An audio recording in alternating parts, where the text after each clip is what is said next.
Today, we're diving into the incredible and sometimes kinda terrifying science of your body's survival mode. You know, most of us think we're pretty fragile creatures. But what if I told you that deep down, your body has a secret rule book for survival that is just absolutely masterful in its efficiency? We're going to explore what your body is truly capable of when it's pushed to the absolute limit by heat, thirst, or even starvation. So let's start with the basics of your internal engine. Okay, so first up, let's think of your body as a high-performance engine. And just like any engine, right, it's designed to run under very specific conditions. And this engine is obsessed with one number, 98.6 degrees Fahrenheit. Now, this isn't just some random number. It's the perfect temperature where all those countless chemical reactions that keep you alive happen most efficiently. It's the sweet spot for your heart, your lungs, and especially your brain. So the brain, your body's control center, has two demands that are totally non-negotiable. Keep it at that stable temperature and give it a constant supply of sugar. When those things don't happen, well, that's when the brain starts to initiate corrective and sometimes pretty extreme measures. Your body is in this constant battle with the outside world just to maintain that perfect temperature. And it uses four main tactics. It loses heat through direct contact. That's conduction, like sitting on a cold rock.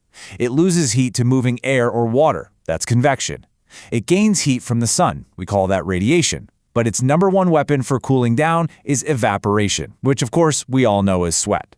And this is your body's first line of defense in action. Too hot? Warm blood gets rushed right to the skin, letting heat escape through your sweat.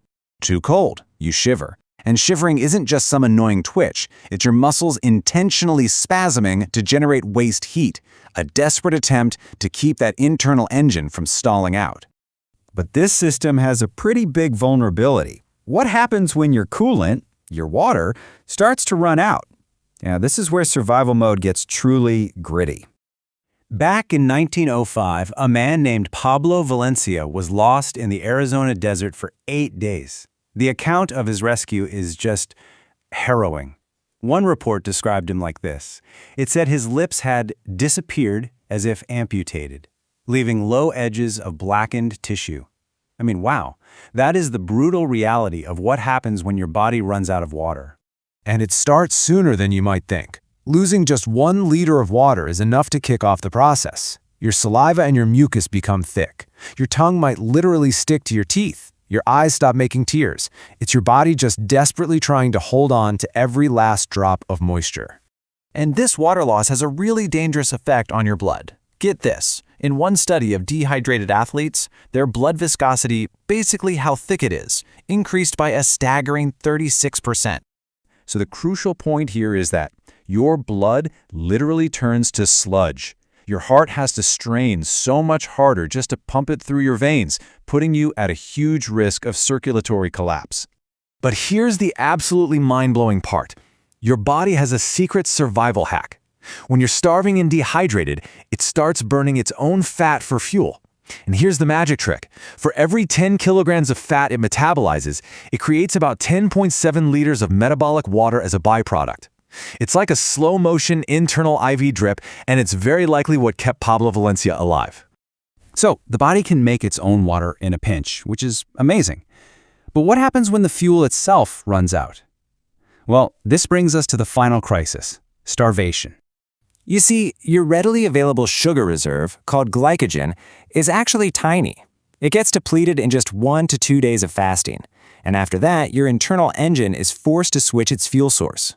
And this brings us to a Nobel Prize-winning concept, autophagy. It literally means self-eating. When you're starving, your cells don't just give up. They start recycling.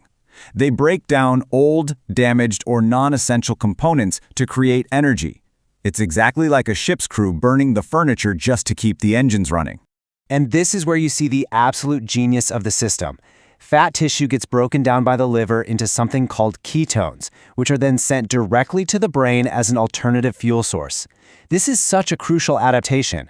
By feeding the brain with ketones, the body avoids breaking down the essential proteins in your muscles, saving them as a last resort and prioritizing the command center above all else. Okay, so we've seen how the body handles heat, thirst, and hunger. But there's one more astonishing survival mechanism that you possess, a hidden superpower you actually share with dolphins and seals. It's called the mammalian diving reflex. And check this out. The instant cold water hits your face, specifically your forehead, nose, and mouth, while you hold your breath, your brain triggers a red alert to go into extreme oxygen conservation mode, instantly. The change is instant, and it's dramatic. One moment, your heart rate is normal, but the next, it just plummets. That's a state called bradycardia.